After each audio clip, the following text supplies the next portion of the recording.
Y a esta hora le quiero invitar a que nos vayamos juntos a Perú. En este momento vamos a conversar con el jefe de la Policía Nacional Peruana, el general Óscar Arriola, quien está en vivo y en directo en exclusiva para DNews. Buenas tardes, director. Le saluda Andy Chirinos desde el estudio.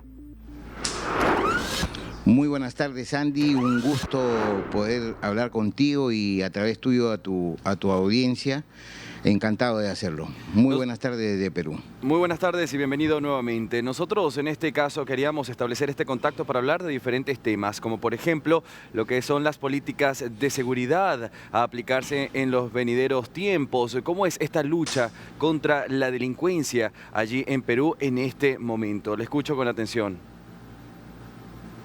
Bueno, definitivamente hemos tenido un fenómeno que no es exclusividad del Perú, sino de todos los países de la región. Una migración importante de por lo menos 1.800.000 de ciudadanos que han incrementado a la población peruana y con ellos producida en el año 2017 y 2018 definitivamente la presencia de integrantes de una mega banda transnacional como lo es el Tren de Aragua en muchas facciones. Hablo de la dinastía Layón, de los gallegos, de puros hermanos sicarios, hijos de Dios, los mellizos, etcétera, así como también la presencia de una organización criminal del Ecuador llamada Los Tiguerones, que con los Lobos tienen una línea dedicada al tráfico ilícito de drogas, con una organización criminal de México llamada Jalisco Nueva Generación. Entonces, en ese 2018 y 19, a pesar de la historia también de la criminalidad y del terrorismo que vivimos en el Perú, se incrementó los niveles de violencia. Los niveles de violencia pasaron a ser aterradores para la opinión pública, para la ciudadanía, en tanto se producían muertes con descuartizamientos y a modo todo ello filmado, todo ello registrado en contenedores de información, llámese teléfonos, cámaras, los momentos de las torturas, los tratos crueles e inhumanos contra seres humanos, sí. Y luego matando. ¿Para qué? Para esto trasladarlo a través de las redes, de mensajes, a tipo de mensaje. ¿Para qué? Para decir o te alineas con la organización y con nuestros fines, o esto es lo que te espera. Desde ahí siempre se ha dado una lucha muy ardua contra la criminalidad organizada, pero ahora teníamos que definitivamente tener una mirada especial. Claro. Y entonces en nuestras cárceles tenemos 4.700 delincuentes extranjeros, de los cuales 3.660 son de nacionalidad venezolana. En el Perú se ha capturado por lo menos 40 cabecillas de esta mega banda transnacional, el Tren de Aragua. Y los 7 integrantes que llegaron del Ecuador, de los Tiguerones, en noviembre del 2022, fueron capturados el 5 de febrero del año próximo pasado, 2023. Y están en prisión en estos momentos. Pero las extorsiones, general, se multiplicaron. Por favor, dígame. Sí, me gustaría detenerme allí en ese punto donde daba una cifra importante de personas prisioneras y en este caso de nacionalidad venezolana. ¿Están pensando ustedes como una estrategia política, en este caso como una política de seguridad, tal vez el enviar a estos extranjeros directamente a Venezuela, que estos sean exportados al país de origen, o todavía no vendría siendo usted una estrategia esta que le menciono? Sí, siempre vamos a nadar en lo que es la realidad y la objetividad. Sí. Hubo una ley dada por el Congreso de la República que daba facultades al Poder Ejecutivo para que norme respecto a la seguridad ciudadana, entre ellos el régimen migratorio.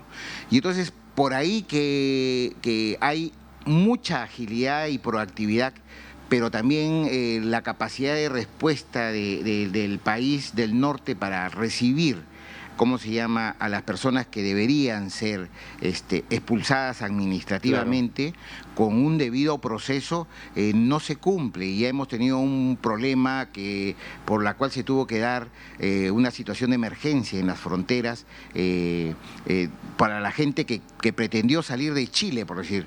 Hubo un avión de Chile con 65 deportados, expulsados, que no logró su cometido y tuvo que regresarse al país del sur nuestro, ¿no? Claro. Pero entonces sí, la política migratoria está mirando por ahí, pero eso me parece hoy en día tiene que estar a la par con el acuerdo de las repúblicas comprometidas en estas políticas, porque no puede ser unilateral, porque si no, sí, los objetivos trazados, los indicadores, simple y llanamente no se materializarían, sí, ¿no? general, Así sin duda es. alguna, un puente no se sostiene de un solo lado. Quería preguntarle, y esto con base a Toda la estas razón. palabras que se decían, que ahora se establecería mano dura para poder combatir con la delincuencia, ir en contra de la delincuencia. Y mencionaba mucho más al inicio lo que era la viralización, que hoy tenemos tan a la mano. Un video cualquiera tiene un arma poderosa como lo es un celular, graba y eso se hace viral de ambos lados. En este caso, ¿cómo define usted lo que es la mano dura, tomando en cuenta que esto pudiera llegar ante los ojos de organizaciones que defiendan los derechos humanos? ¿Cuál sería esa línea tan delgada entre tener mano dura y no abusar de los derechos? Por supuesto que sí, lo tenemos clarísimo. La vocación de un policía es la protección de la vida y los demás bienes jurídicos tutelados de las personas. Cuando hablamos de mano dura, enérgica y firme, por supuesto que no estamos acercándonos siquiera a la menor violación de los derechos fundamentales, derechos humanos de las personas, bajo ningún punto de vista, por el concepto, por el espíritu que significa ser policía. Lo que estamos hablando es que no podemos trabajar en una sociedad donde las personas que generan violencia, que usan armas de fuego y que muestran un desprecio por la vida y que han sido capturadas en un tiempo que no se condice con las penas privativas de la libertad, entonces estén nuevamente en la calle asesinando a otras personas. Y es ahí donde los estados responsables tienen que tener políticas criminales y acá lo dijo el presidente del Poder Judicial, para estos fenómenos que son muy violentos, muy sui generis, tienen que haber medidas excepcionales. Y ahí aterrizo contestando. Sí. Cuando uno indica un régimen penitenciario, cuando uno indica una dosis de las penas privativas de la libertad, cuando uno indica posiciones como los miembros de una organización criminal van a tener prisión preventiva inmediatamente a su captura, cuando las defensas, cuando se realice una llamada telefónica de un teléfono, este teléfono inmediatamente pasa a ser apagado por las empresas de telefonía. Entonces, y incautación a través de la extinción de dominio, que son leyes que ya han pasado la ponderación constitucional. Entonces no habría ninguna vulneración a los derechos fundamentales. Todo lo contrario, las reglas claras, expuestas, debidamente difundidas, personas que usan armas de fuego directamente a la cárcel, con prisión preventiva y además una mirada pero muy proactiva de los otros operadores de justicia. Por decir, hoy día en la mañana, hace una hora, y acá estábamos con los periodistas, los redactores de su medio de comunicación, presentábamos a una persona sobre la cual pesan 14 actos de sicariato, pero esta persona estuvo en la cárcel desde el 2007 hasta el 2017 también por sicariato. Lo que le trato de explicar es que si esta persona por sicariato totalmente comprobado le hubieran puesto la pena mínima nada más, 20 años, todavía seguiría en la cárcel y no hubiera asesinado a las otras 14 personas. Entonces, de eso estamos sufriendo acá. Hay una puerta giratoria y por eso, pero lo vemos con mucho optimismo al mismo tiempo. Claro. Y interactuamos con el Poder Judicial, con el Ministerio Público, para lograr que cada uno cumpla su función, su rol, a cabalidad. General. Y eso es lo que esperamos y estamos haciendo, así es. Sí, justamente mencionaba eso de trabajar mancomunadamente con otras agrupaciones, con otras áreas de autoridad y en este caso organismos. Quisiera enfocarme en lo que vendría siendo el de las políticas migratorias. ¿Cómo se está trabajando en este caso tal vez en fortalecer? Y lo digo por una experiencia propia, soy venezolano. Al poder ingresar a Argentina tuve que, por supuesto, presentar antecedentes penales limpios. En este caso se estaría enfocando alguna política más fuerte, tal vez en el área migratoria para quienes ingresen, no solamente venezolanos, sino extranjeros de cualquier nacionalidad. A ver, primero, y ahí empezamos a expresar el respeto de este derecho fundamental de migrar, Sí. de escoger un ser humano, cualquier espacio en el mundo, para buscar su tranquilidad, su desarrollo, dónde ejercer lo que libremente escoja como medio para subsistir o simplemente para permanecer, ¿sí? No es la policía que va contra la nacionalidad de un extranjero de una u otro, no. Vamos solo, única y exclusivamente contra aquellos que cometen delitos y pertenecen a organizaciones criminales transnacionales y de probada violencia que hacen mucho daño a la humanidad. Contra Correcto. estas personas es que actuamos nosotros, por supuesto. Y sí tenemos la interacción con las autoridades migratorias del Perú y además con los binacionales, con Ecuador y con otras, por supuesto que sí. Claro. No es contra ellos. Acá también conversamos y ¿por qué no decirlo? No es contra los miles y cientos de miles de personas de nacionalidad extranjera que por ahí se les ha ido un plazo o un documento o alguna otra circunstancia que tenga que ver con su estadía, con su permanencia, con su prórroga, con su estatus migratorio.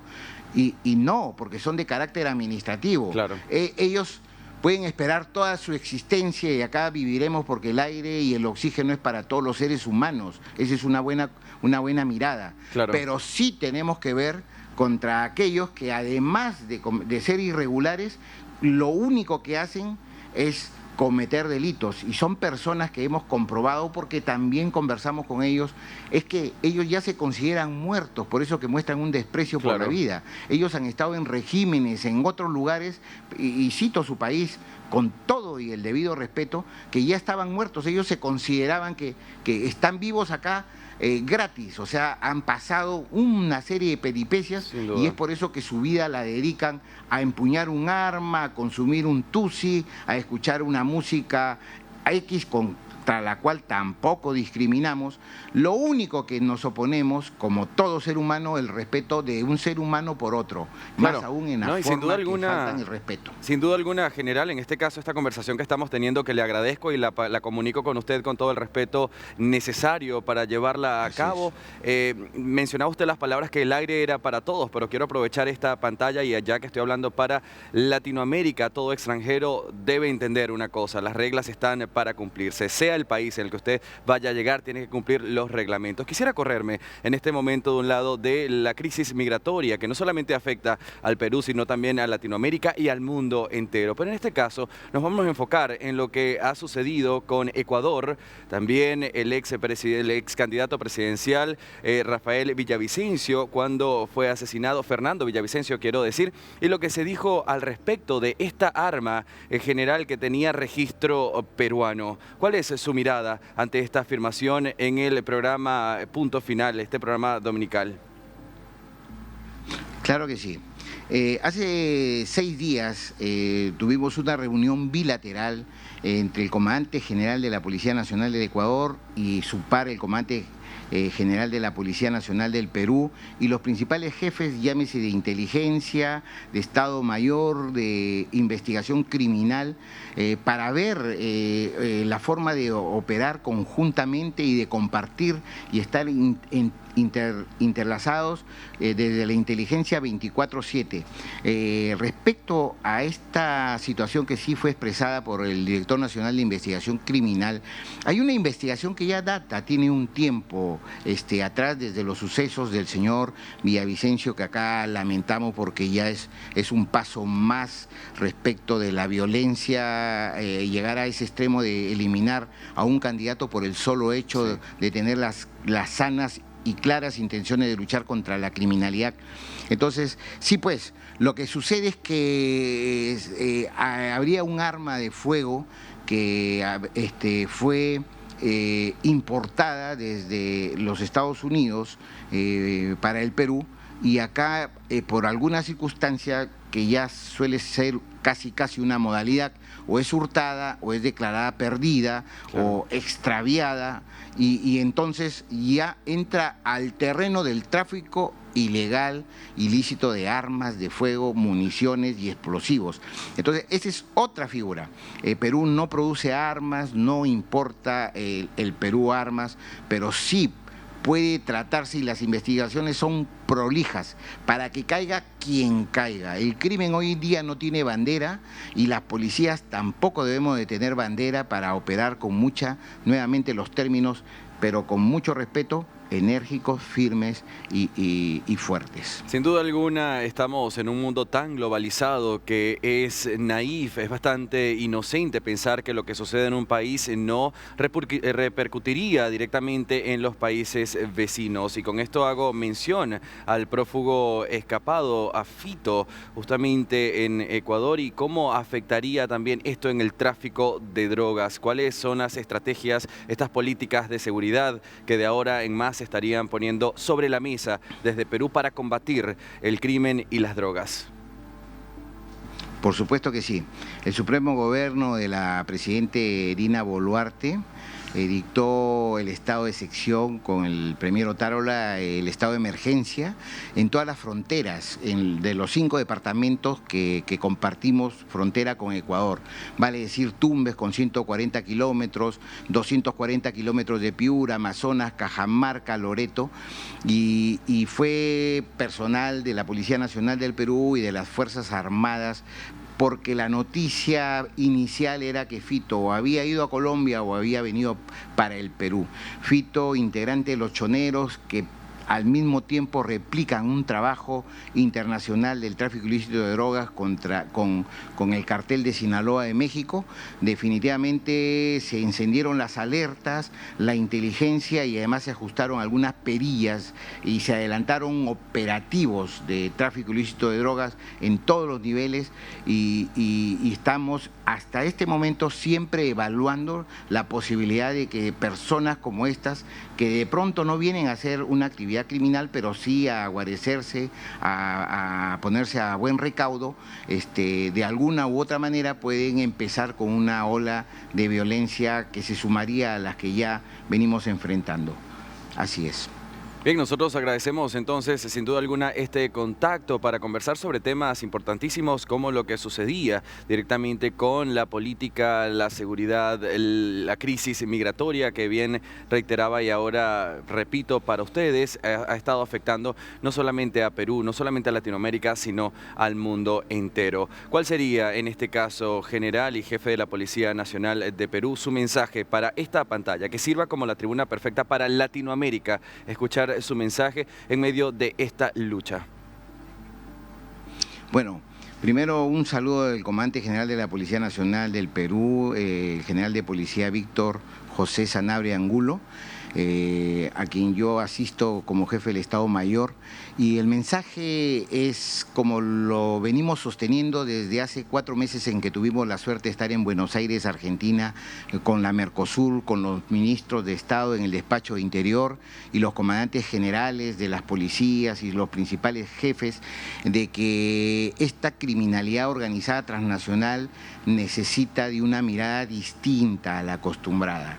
Y entonces ahí es donde se ponen en manifiesto los esfuerzos de los estados para brindar tecnología y además las facilidades a todo el personal de las fuerzas del orden, de la policía, para poder estrecharnos y estar interconectados con una plataforma transversal, una trazabilidad de las armas, de las drogas, de las informaciones, de la inteligencia, y tener respuestas como las que se vienen logrando a pesar de esta llegada de una manera abrupta y violenta al mismo tiempo.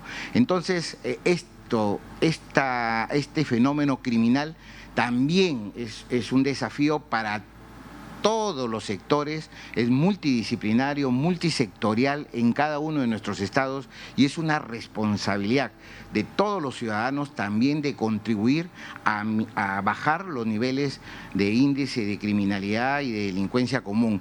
Ahí están cifrados todos nuestros esfuerzos y, por supuesto, el compromiso de la Policía Nacional, de todos los peruanos, para con sus pares en la región y en el mundo entero. Y esto se da en la lucha contra las drogas, el terrorismo, la criminalidad organizada y cualquier otro fenómeno que tenga como misión cortar la tranquilidad y la paz del mundo.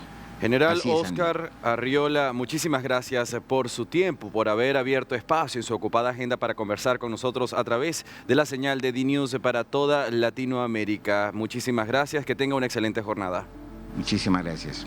Muchas gracias, Andy. Siempre a tus órdenes. Muchas gracias.